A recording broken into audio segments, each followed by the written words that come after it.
Welcome into another edition of Steak, Bourbon, and Sports. I am Ari Temkin, along with my trusty sidekick, as always, Jeremy Mandel. Greetings and salutations, but are we going to have to talk about this sidekick thing again? You're nobody's sidekick. That's not going to work here. You hit the record button, granted, but I don't. Okay. Look who we have here. None other than the beautiful and amazing David Chancellor wearing a beautiful lime green shirt. I had on a Boston Red Sox T-shirt earlier, which was my son's baseball team T-shirt. That then they practiced for games, and then they played one game, and then they're not going to play any games. And I thought, I'm going to get some use out of this thing. But then I thought, no way, I'm going to wear lime green because I don't know. It was plain. It's a beautiful shirt. I wanted to look presentable. I on the other hand, felt like looking presentable is overrated. Ari hasn't looked presentable in years.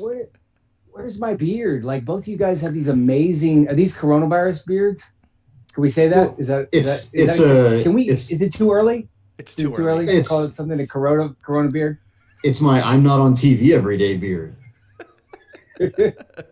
Yeah, where's your I'm not on TV everyday beard, Chance? Oh, well, November. I'm committed to growing one this November for what is it, Movember, I believe they call that. Yes. It's just really it's an excuse to be lazy, and I always find some of my cohorts are like, look at me, I'm growing a beard. It looks, and then it's like, dude, you look like you're about 12 years old. You're pubescent. You got a little hair right here and maybe a little there, which is never. If you have a little mustache right here, we've always established, sorry, that is not a good look.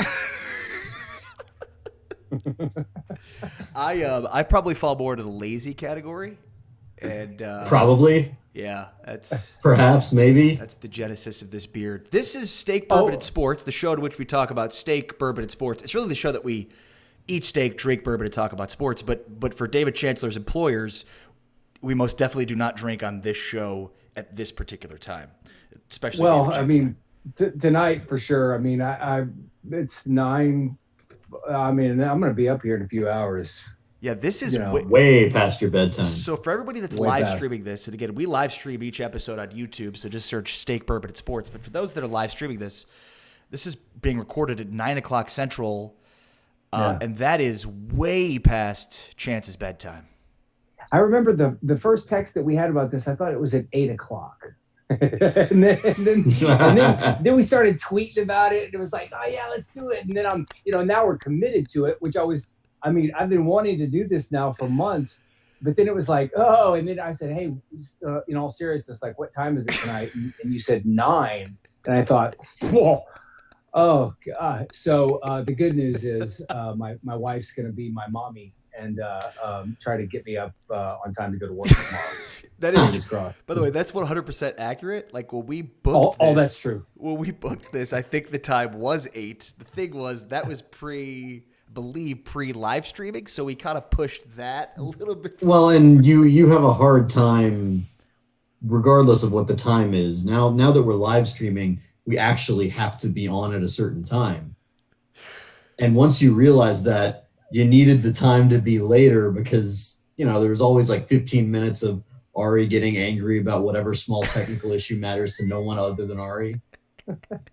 That's 100% accurate. Every week. So nothing has changed in 2 years. So this is officially the Hardline with Ari and Chance farewell show. Have we done one of these before? I think this is we've done 2. So this is the third. This is the third. Third time's the charm. I think as of today, I've been on more Hardline farewell shows than actual Hardline shows. Which begs the question: how many farewell shows does one bad show need? One a year. I think one a year. It's like a 20-year high school reunion. Just so everybody knows, so Jeremy and I are friends. Ari and Jeremy are friends. Ari and I are somewhat friends, but we all know each other, and that relationship has always been very interesting. And I always loved being a part of y'all's group, and so getting a chance to be asked to be on y'all's show is really cool, because I always enjoyed Ari. Ari knows this, but Jeremy, I always enjoyed when I felt like nobody in the world was listening to the Hardline except you, because you were texting us. And I always thought that was super cool. So it's we've come full circle. Yeah, I used to call that all request radio. It was fantastic. Yes. Here's what I want for the next talk segment. about today. Yes. Yeah. Yes. Things have changed though since we've done a show, Ari. Life has gotten a little crazy. Is anything different now? Things seem to be the same. I don't know. I mean, right? We still have sports. Our health is good. Yeah. Just if anybody doesn't know, I've morphed into this mode, but I mean, this is probably reckless a little bit to say, but it feels like San Antonio is burning right now. I don't know who saw the news or not, but the Metro Health and the mayor and Judge Wolf came out, a couple hours ago and said over 1,200 cases in the last 24 hours, 12,000 since this began, more hospitalizations. I mean, this is scary to a certain degree, and it's been politicized like everything else in the world. But wear a damn mask. I don't wear a damn mask and do whatever. I get the idea of like civil liberties, right? Like, this isn't China. You don't want to mandate things, but it also seems like, right. Like, do we have to though? Like, should we have to be in a position to have to mandate people wear masks? Or is it just the epitome of selfishness, which in some cases could be just the epitome of America? Like, that's what this is, because you wear a mask, you're really not protecting yourself as much as you're protecting others from you. So not wearing a mask is the epitome of selfishness. And it pretty much epitomizes Americans, doesn't it? I think what's interesting is what's interesting to me is how for initially, and I don't know who coined the phrase, whether it was the president or somebody else, but this whole invisible enemy, and it's so poetic and actually true, because I think that's part of the reason is people are like, well, I don't know anybody who has it. That was for the longest time. I don't know anybody who has it, so I'm not going to wear a mask. Why would I wear a mask? Right. That's China's problem. That's New York's problem. That's California's problem. Well, I just found out today, a friend of mine, his entire family has it, or had it rather. And one of them had it pretty bad. And, it's you're right. I mean, look, I'm all for doing what you want to do, and I'm all for being, how you want to live your life. But at some point, if you're going to go to Home Depot or H-E-B or whatever, wear a mask. And I think for the next couple of months, if it means not going to a bar and pouring back, 5 drinks so that we can maybe have football in September, let's do it. And it's not even about, I don't even care about what, and I swear to you, I don't even care about watching the Dallas Cowboys play football. I want these high school seniors who have worked their butts off for the last 10 years of their lives, and certainly the last 3 or 4. These kids deserve to play high school football. Those high school basketball players deserve to have a state tournament. Those baseball players, those track stars, like our kids deserve a real school year. And we're screwing them out of this. And that sounds great, Chance, and that's fantastic. But I get paid per game by the Cowboys, so. Well, and I remember I'm sitting here listening to David say this and thinking, yes, I agree. Yes, I agree. Yes, I agree. And then it gets to this back and goes, oh, right, David's a better person than me. I forgot about that part while he was doing. He's not. He just plays one on TV. But no, apparently on podcasts, because I do kind of care about week 1. I'm sick of, like, I haven't been to a restaurant. I don't know what you guys have done or not done. No, I mean, we've done takeout, but we've done that, but I haven't like gone and sat Right. down. And that's the one thing above all else that I miss. And it's like, what's it going to take for us to get that? And this is, I don't want to turn this into a soapbox. It's like, but at this point, how many people, whether you're left or right, whether you're, pro-Trump, anti-Trump, Black Lives Matter, I don't want to hear about race anymore, Colin, pro-Colin, anti-Colin, like, take all of what the world is talking about, put it in a big old pot of goulash, and at some point say, I don't care about any of that right now, man. I just want my kid to go out and have a normal school year. And if that means he has to wear a, bleeping mask, well, then he has to wear a mask. But I don't want him sitting at home. I don't want your kids sitting at home for the next year and a half because half the world decided they wanted to look cool. No, I mean, just my take. They do look really cool, though. Those ones where you see the mouth. Yeah, that's weird. Come on, dude. That's weird. That's like the Silence of the Lambs deal. They have overseas where they have a little hole out where you can eat through it. Some things just shouldn't be done. It just kind of defeats the purpose. Well, it's just. It's like, can we say glory hole on this show? How does that work? Huh? Can we do what? Can we say glory hole on this show? How does that work? Yes, but as long as there's a pause between glory and hole. Okay. This is all just to satisfy the overlords. Okay. What? Did you want to say glory hole?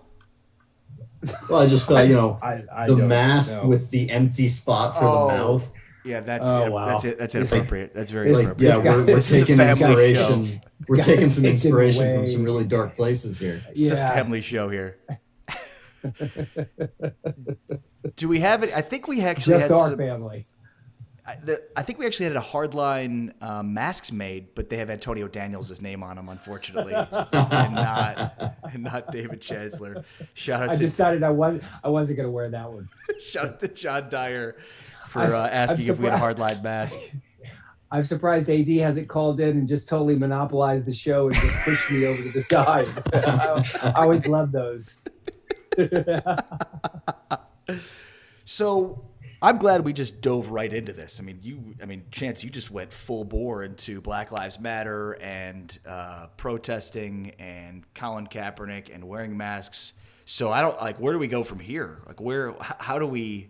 So okay, So for people that don't know, everybody knows, I'm sure, but for people that don't know, David Chancellor, my former co-host on the Hardline, of course, on ESPN San Antonio, now doing the morning show.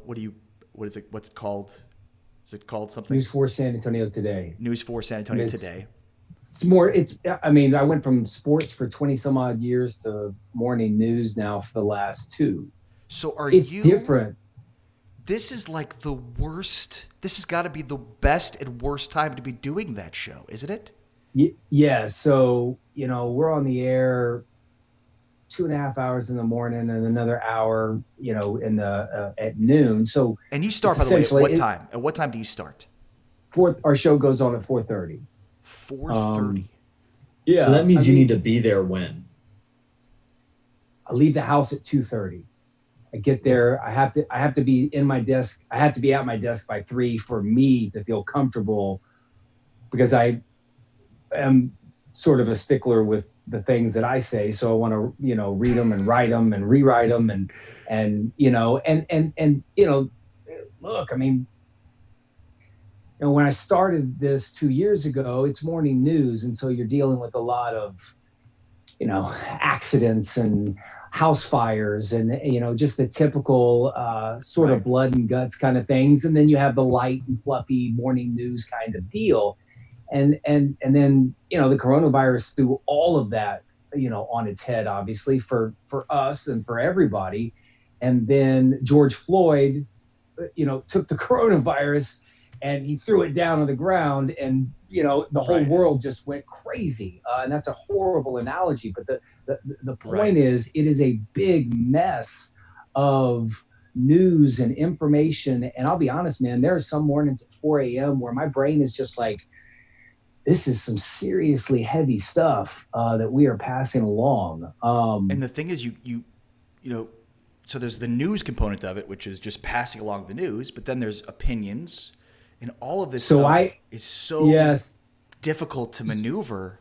So that's the great part, I think. And I think that's the interesting part for our discussion tonight is, you know, my whole career in journalism was storytelling and opinion, really for the last 15 years. Radio shows, takes, so to speak, on News 4, and then, you know, these long form pieces. And there was the occasion, you know, not the occasional, there was the, you know, sportscast where you give the scores and stuff. But now, I mean, you know, no matter what you say, you are going to offend half your viewing audience. Even if you're just passing along news, even if you literally, if you're just, this is the craziest part about the coronavirus. I mean, think about this: numbers, stats, like that's what makes that's the only reason why baseball is still popular for a generation, is because it's based in facts, it's based in numbers that you cannot argue. And the coronavirus has now taken these numbers and people have politicized them to where if you believe one set of numbers, you're a lefty. And if you believe one set of numbers, you're a conservative, you know, blowhard. And there's no middle ground. There's no nuance. None. And so I believe there is, and I try to find it every morning, but I don't know. I mean, you guys are consumers. What do you want to know? Like, what do you want to know every day from somebody when they're talking about race and they're talking about a pandemic?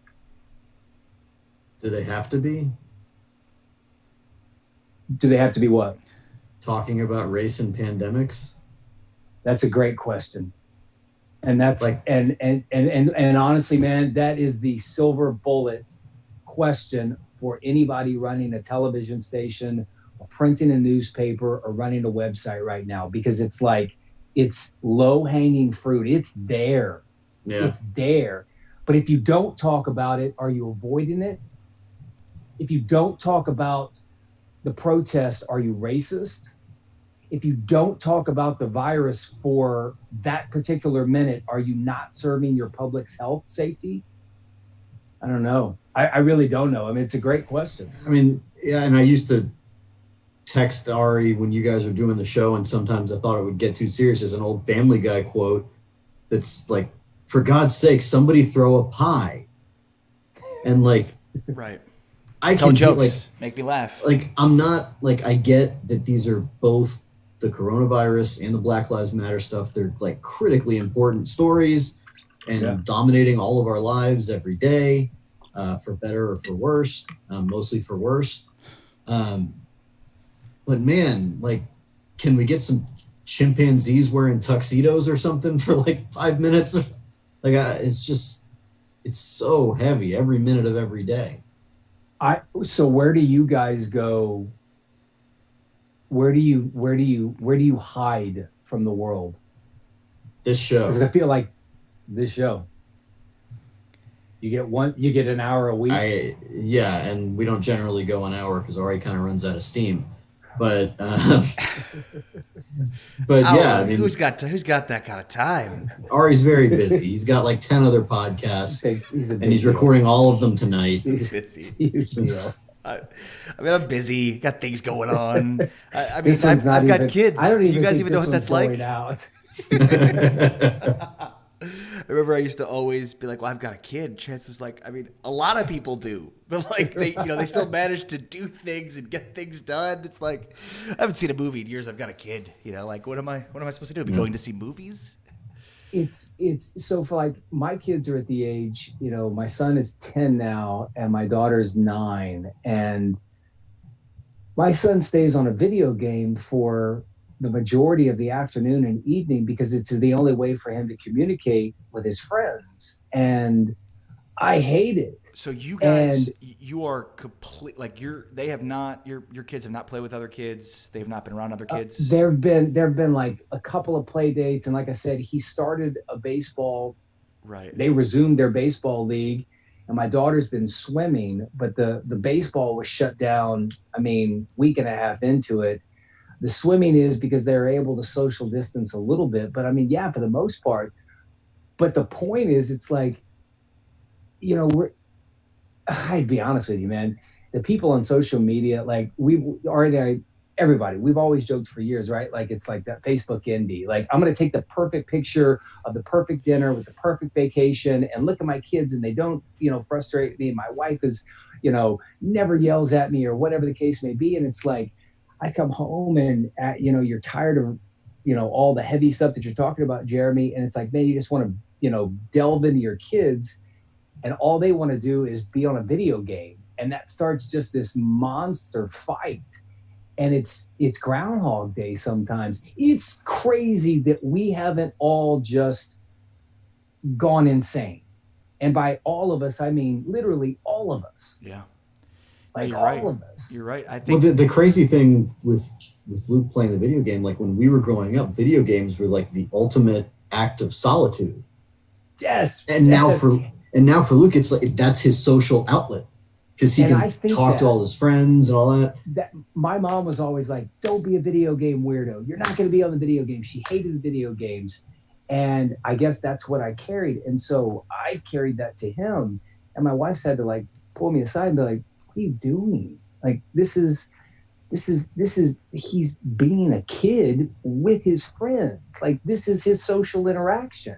This is my daughter does Messenger now, on the iPad, and it's like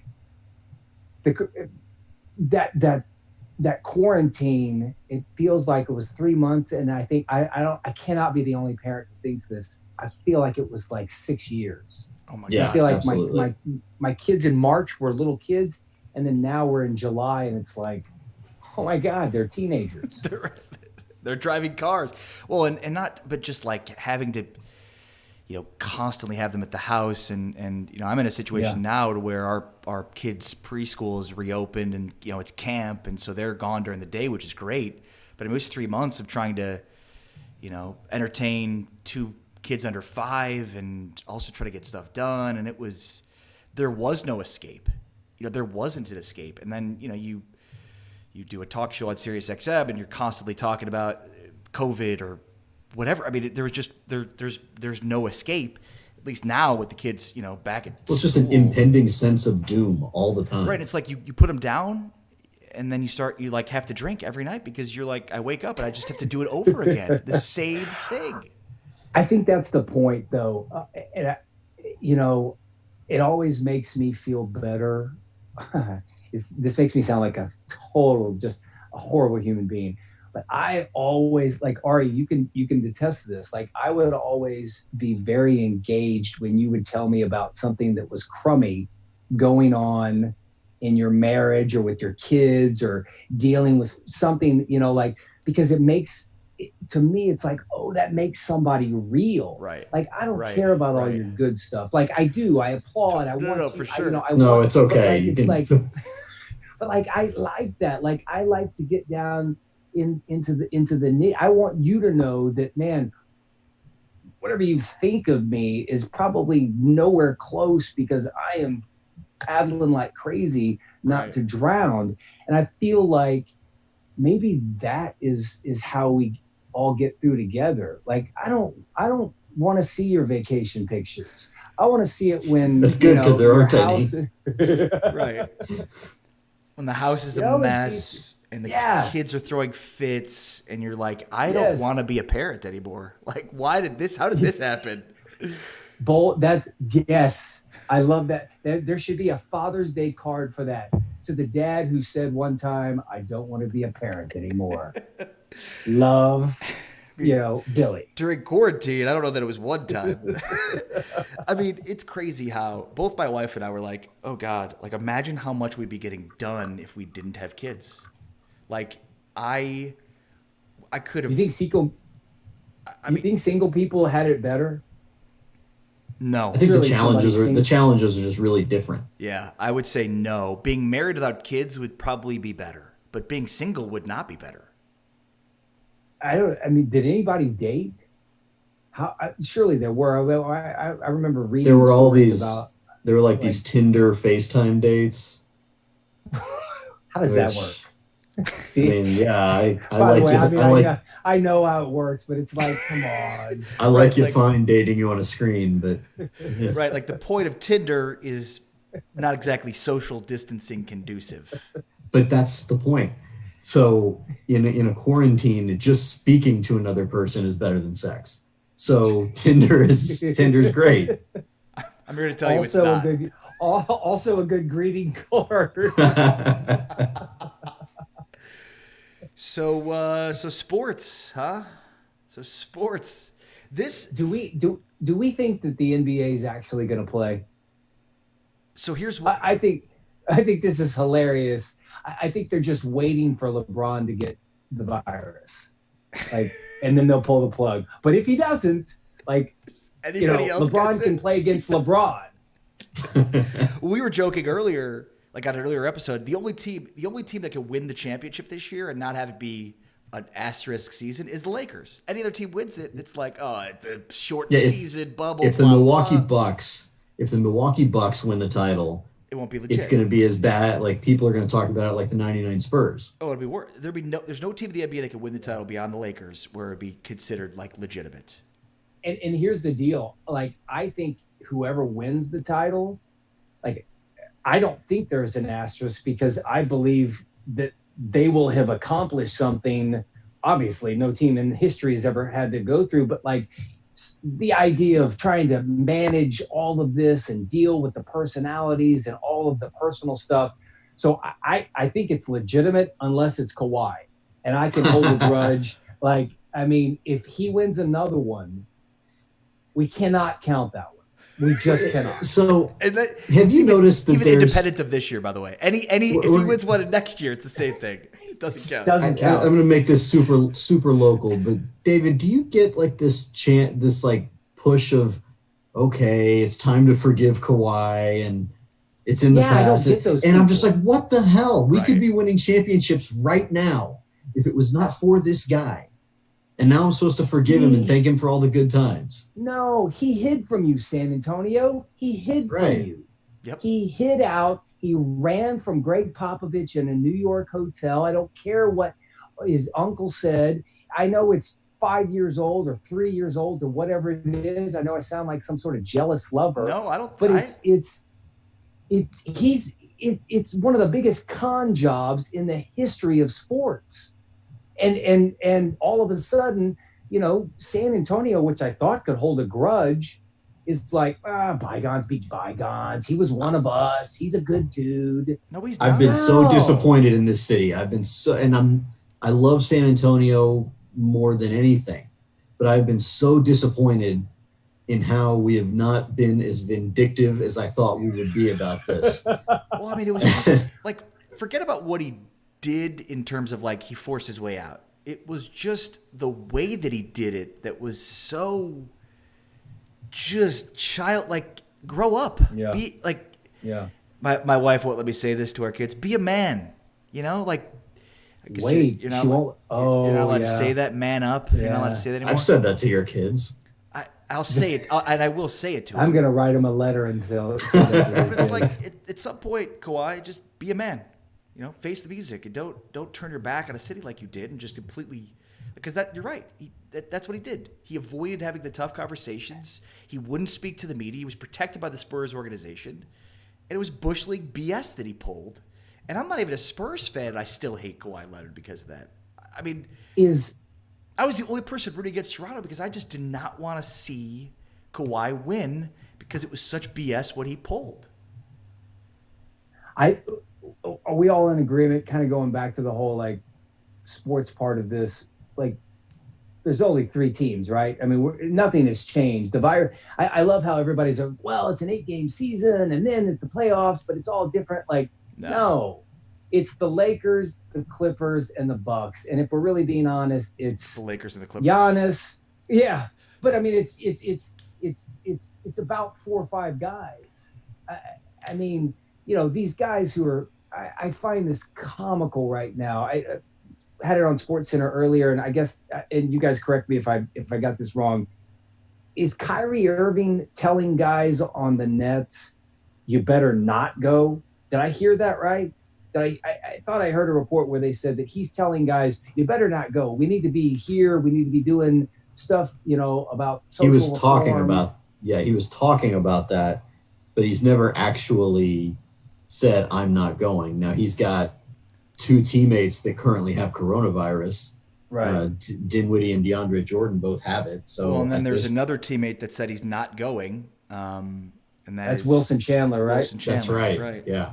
He's not going because of his grandmother. Right. I'm not sure I understand that. I didn't understand the Davis Bertans deal. I understand that they don't have much of a shot, I guess, of making it. Well, the Bertans deal, payday coming. That was it.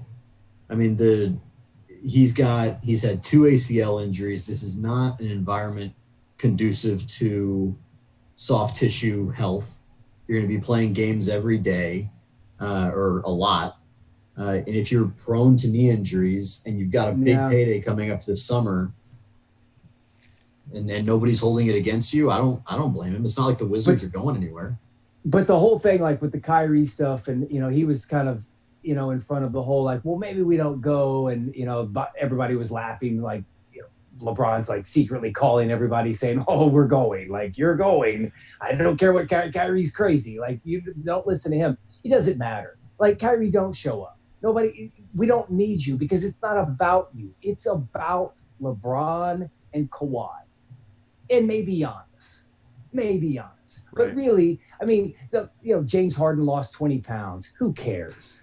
You're not in it. It's easy to drop weight. Yep.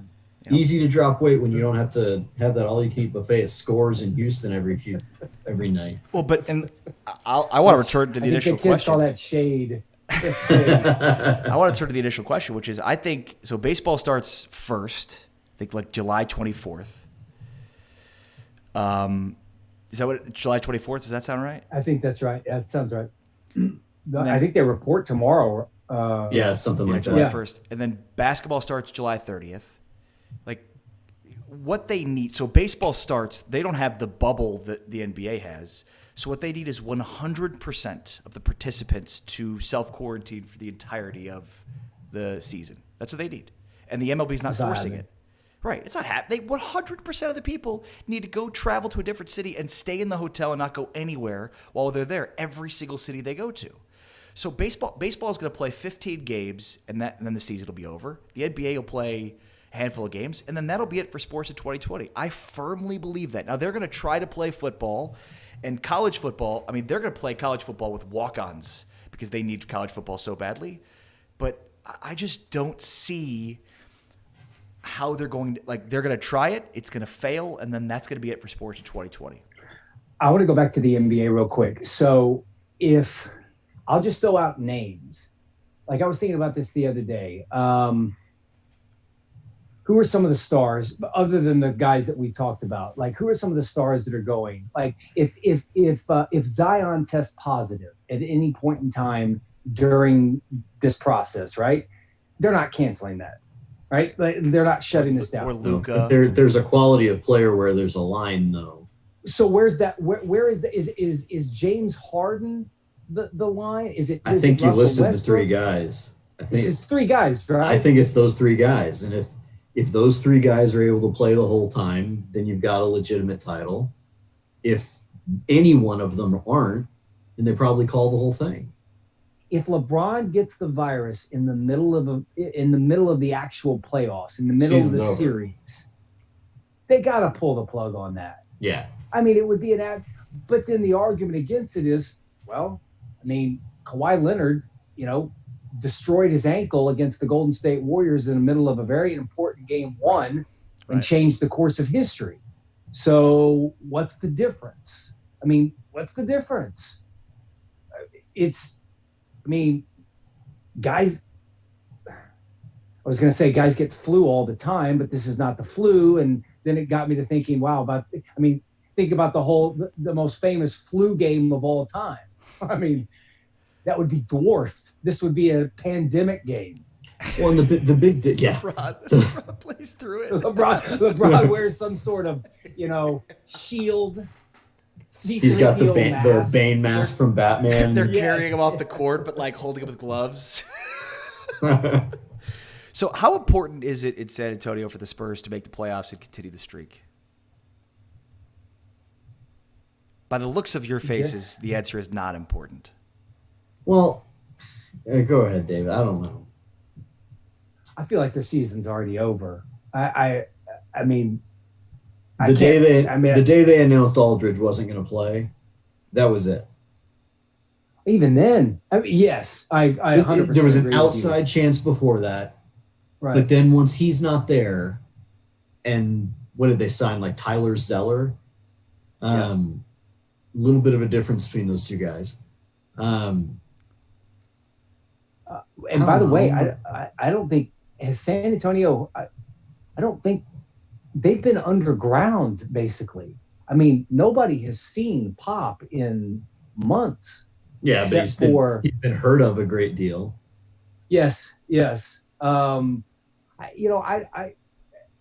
think San Antonio has come to grips with the idea that their franchise is nowhere close to what it used to be.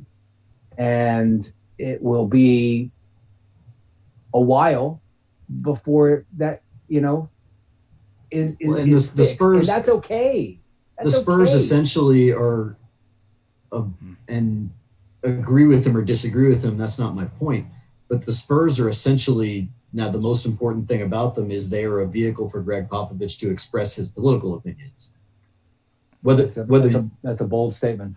Whether you like those opinions or not, I'm not making a judgment about it. But that's the most nationally famous thing about this Spurs team, and it's not close. So here's an interesting point.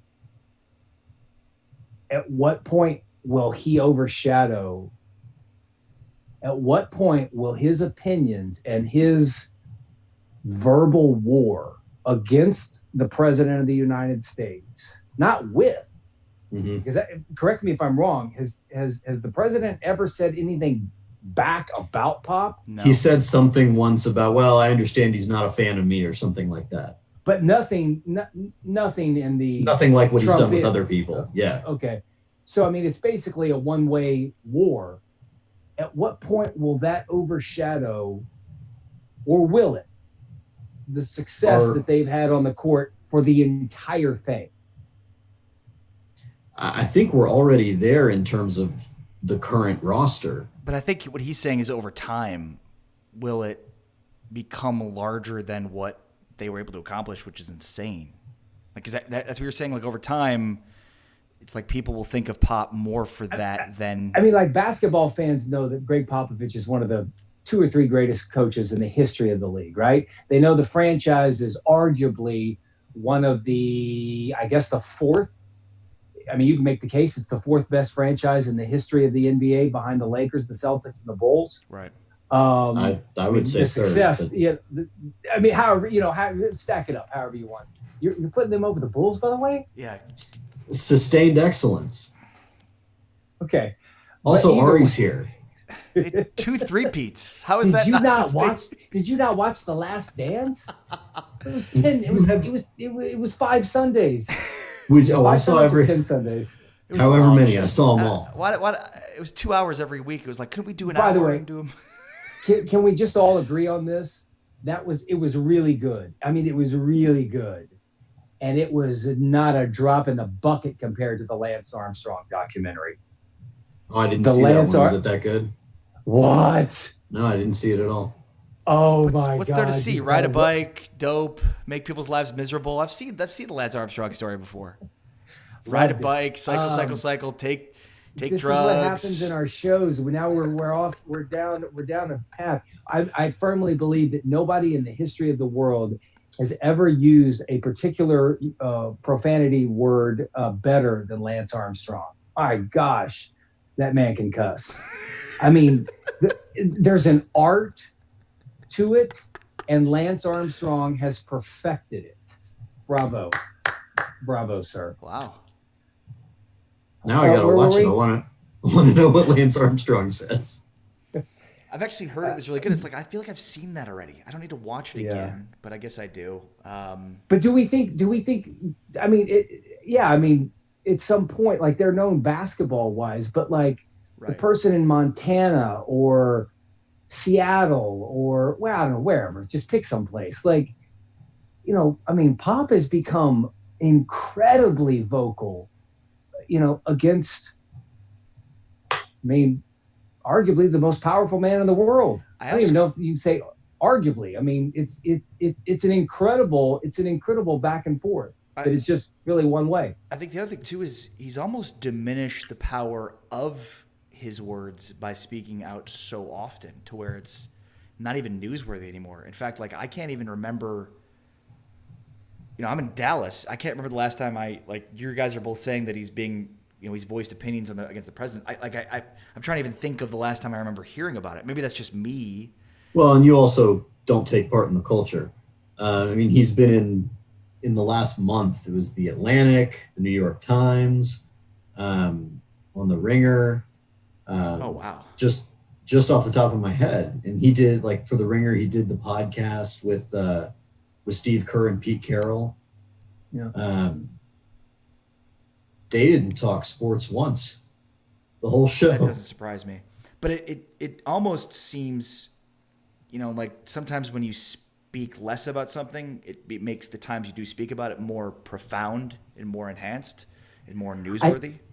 I think to speak to what you're saying, there was a gap where we didn't hear from him on it. I think, and part of it, I think, Pop's defense on this, he called, was it the Atlantic? One of the reporters he called and said, basically, hit record. Let's do this. I think sometimes the national media, there was a little period there a year ago where every time that President Trump did something controversial, they decided, somebody decides to ask Pop about it. And it's like, I mean, at some point, like you're just becoming, and I'm not talking about Pop, I'm talking about the journalist, you're just becoming a one-trick pony. Right.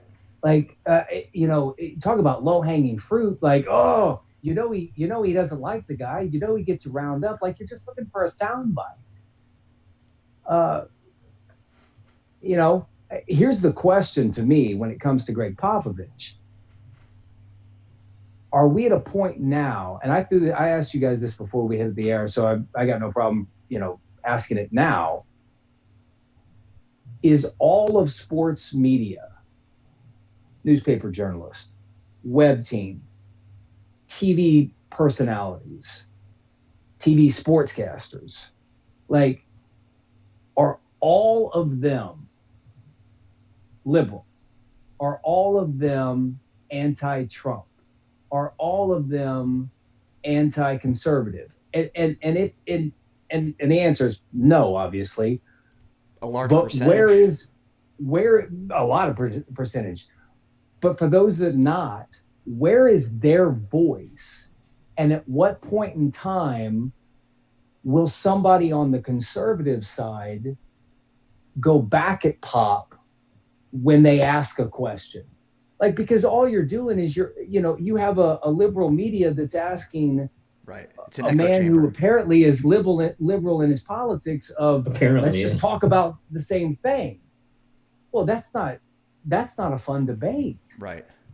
That's not an interesting, to me, that's not an interesting conversation. It's an echo chamber. But somebody, whoever does that has got to be very intelligent, because that's obviously Pop is. I mean, you can agree with his politics or disagree, but to call him stupid or smart guy, not well read would be, a ridiculous statement. I just wonder if there's anybody out there, in the sports media that has the chops for that. They'd also have to work somewhere that would allow it. Yeah, it's a good point. Is there a place that allows that other than, I guess, Fox Sports with Clay Travis and Will Cain?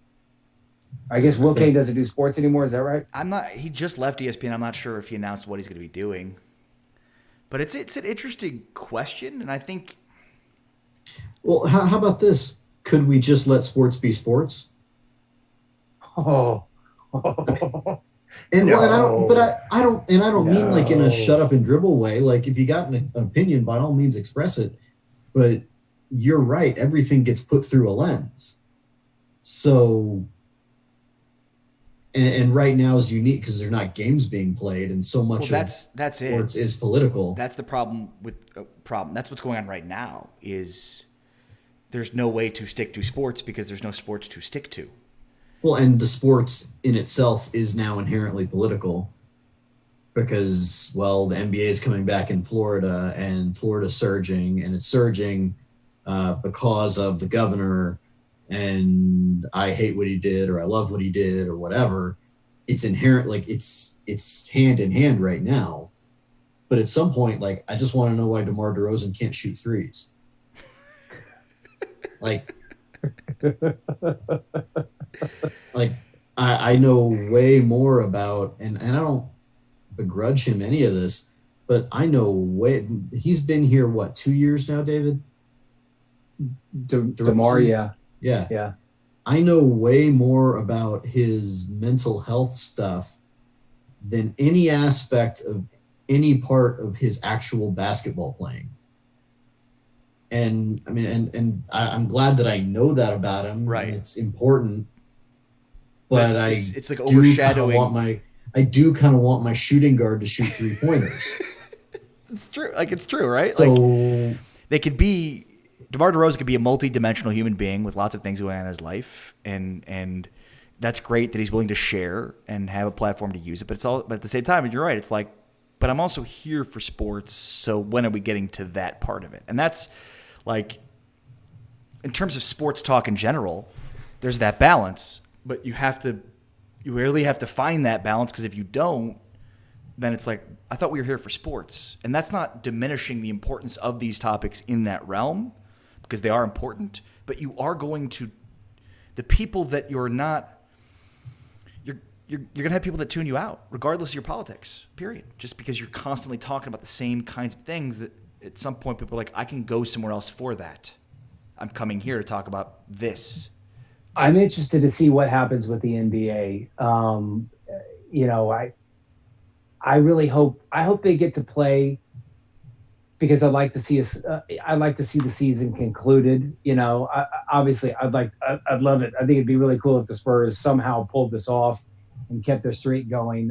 I mean, just as a San Antonian, I think that would be really neat. I kind of interested to see, LeBron and Kawhi go at each other. I think that's a fun matchup if we end up getting to see that. But I want to see how it plays out in front of an America right now that is has more important things to do, seems like. Well, yes, but angry and upset and confused and hurt and tired and frustrated for a lot of different reasons. I want to see how the court that reads Black Lives Matter plays in Middle America, the farmland, and not just New York and LA. My kid loves Ja Morant. I love watching Ja Morant. I don't know anything about Ja Morant, but I know that he posted something recently about, I guess, F12. That's right, I saw that. And it's a derogatory comment towards police officers. And, he was asked about it, and he clarified it to a certain degree and said that, not all cops are bad. And yes, Ja, I mean, of course, like, please don't come to the party with that right, as right. a defense. Well, not all cops are bad. And that was the end of the story too. Right. I mean, if you have something, on your Instagram or shirt or whatever it was, that's a derogatory comment towards all police officers, your message is lost, and history can be repeated in many ways, because that's exactly what happened to Colin Kaepernick. Now, that story in itself has morphed and changed. Colin is seen very differently now than he was 4 years ago. But what hasn't changed in many ways in the eyes of many people are that Colin Kaepernick wore socks that portrayed police officers as pigs. And that was offensive to a lot of Americans. And his message, which was incredible and needed and justified, police officers shouldn't kill people. They shouldn't kill young black men in the streets. Nobody argues that. And if they do, they're buffoons. But at some point, as a communication guy, you got to figure out how you're getting your message across. So that's a great point. I'm interested to see how the NBA gets their message across, not just to their fan base, but to all of America. So, for 1,000 reasons, man, I hope the NBA works out. And it's funny. So as I'm saying that, and I'll be honest with you, I have thought about this conversation for a while now, because I knew we would stick our toe into the Kaepernick pool. I thought, I don't know how would I say that? What would I want to say? What would I want? I would want, and I think it's an interesting country. I think it's an interesting time in our country right now where a lot of folks are worried about what they're saying about free speech and protesting and everything in between. And I don't know how to fix that. Well, yeah, I mean, Ari and I have talked about, should we talk about this on the show? And usually we avoid it. In fact, Ari, have we talked about this at all? I don't really know that we have. Not other much. than at the very front end of COVID when we were still making jokes about it. And the so reason I'm the Debbie Downer today. No, not at all. My point was, we've talked about talking about it, and every time I always just end up telling Ari, you know what, man, I don't want to lose my job. Let's not talk about it. I'm going to say something stupid, or I'm going to say something that I don't mean, and it's going to sound like I mean one thing, and it's actually the other thing is my actual intent. And this is just so full of landmines that at some point it's like, God, is this even worth it?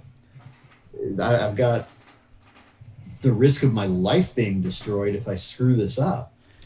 Well, I do a show on Sunday nights with Don Harris and Richard Oliver, and I guess it was early on, about a month ago, after the death of George Floyd, and I was trying to figure out what I wanted to say and my feelings and thoughts on it, and it ended up just coming out in some sort of rambling, emotional, just not tirade, that's way too strong, but it's so confusing as a human being right now to understand what the Black community is going through in our country. It's confusing as a member of the white community in our country to understand how to help and what to say. And, Black Lives Matter, white privilege, let's throw a whole bunch of money at the problem. No, money's not going to solve the problem. Let's talk about the problem. No, we've talked about this now for generations, talk is cheap, somebody put up or shut up, do something. We're in this together. We're not in this together. How can I be in it together if I've never been that way? I've never had the talk. It is, we need some smart people doing some smart things for our country. And by the same token, I think having these awkward conversations, not just with three white guys, but we are the authorities on race in this country. Three white guys and three black guys, and everybody sit down and eat a pizza and what did you go through? what was your childhood like? Maybe, and I know it sounds so kumbaya and cliche, but I mean, at some point we got to get back to basics. Right. And how does it fit? You worm your way back, because now we've gotten off topic, but it's like, that's the platform for the NBA. That's the platform that these stars, which a league that is, I don't, what's the percentage of African Americans players? 88, it's a huge number. 87, 88, I think is what I saw. And yet, my son, I maintain my son does not see color. He doesn't care what color Steph Curry is. He just roots for him because he's super cool and he likes LeBron. And what will their message be? Maybe not to a 48-year-old, but what their message to a 12-year-old or a 10-year-old. That's a way more important one. Yeah. Chance, this was fun, buddy. I appreciate you staying up late. You have to be up in like a few hours, so we'll let you get out of here. But until the fourth farewell show, man, this has been lovely. The thing this has done more than anything for me is just show me how much I miss hosting a show with you every day, man. But and to everybody that's been live streaming this, all of the people that were a part of this show, it's incredible to be 2+ years removed from that show and still have folks that Well, and that's the amazing thing about y'all's fan base. Show. Yeah. I don't know how you guys pulled this off, but there are we're like the most overrated show ever. Like it's like. But I mean, seriously, like I've got my phone down here and I'm looking at the YouTube comments while we do this. You guys have like lots of people who came on at, it's almost 10 o'clock at night now. They came on years removed from when you guys were actually doing this show, just because they wanted to see and hear you guys chat again. That's and it's cool to crazy get to that me. because I actively avoid both of you, and these people are like really desperately trying to see you guys. I don't know how y'all did it, but it's unbelievable. Well, and like we see that on Twitter too, and it's like that helps us do more, like do this. You know what I mean? Where it's like, okay, yeah, we should get together and do a show. We should do that. I'm glad. I think we laughed a little bit. In hindsight, I wish we'd have laughed more. But I told you guys before we started, I said, we've done this now twice before. And the other 2 times it was just it was almost like a rehash. It was, an old married couple walking down memory lane talking about, that vacation back in 1975, and so are we not going to do high society theater this time, or burn Game of Thrones to the damn ground? Awful show. But I'm glad that we stuck our toe in some other things. I'm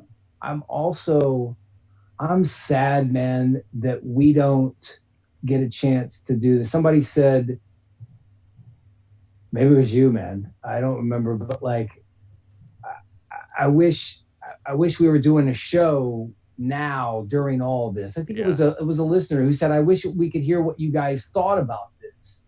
And I thought that was a real nice thing to say, because, man, I don't know what I would say. And the fact that you care enough to wonder that, like that means the world to me. I know we would argue. I know we would argue about it. And I think that's the best part about it, is that's what we got to do. That's what we got. I mean, it's going to get messy. It is, and that's what our show was. It was messy. That was the best part of the thing. It was messy, but it was real. And that's kind of where we are right now. Also, trying to think of the show that I'm watching right now that I can pass along to you guys. Do you guys have any shows that you're watching? I just started Fauda on Netflix, which is about the Israeli intelligence. It's an interesting show. My wife loves that show. Game of Thrones was so god awful that final season. Like, I just never want to think about that show ever again. But I think about High Society Theater. I always think about Game of Thrones because it was such a good show when we did the show. But it was just such – the ending was so god-awful. The last season of it was so bad. So bad. It's when I think of High Society Theater, I think of The Bachelor. It's true. I really need COVID to be over with so we can get back to the real. I need Chris Harrison back in my life, man. I need Chris Harrison back in my life. I need roses being handed out. I need women just screaming and crying, drama, and I need some guy in a mansion with 30 other single women. I mean that nothing could go wrong in that. All right. Well, it's been a blast. Chance, again, thank you so much for staying up late with us. Love you, buddy. I love you both very much. You guys are both near and dear to me. Since I'm older, I am super proud of both of you guys, where you are with your families and your lives. And I just think the world of you. So continued success on this show. And I'll see you in a year. I'm super proud of you too, buddy. And every morning when I wake up, first thing I see is your beautiful face with a video. And is it the weather person? No, that's our producer. That's producer Allie. Producer Allie. Every morning, literally every morning, the first face I see. I see you all the time. You never see me, but I see you all the time. I'll give you a wink tomorrow. All right. Not too early though. I won't be watching the first half. Okay, it'll be at 6 a.m. Perfect. A wink like that. That won't look weird or anything. Good morning, San Antonio. Remember Jeff Hornacek? He told my name to his wife, like, "Hi, Jeremy." All right, peace out. I love you.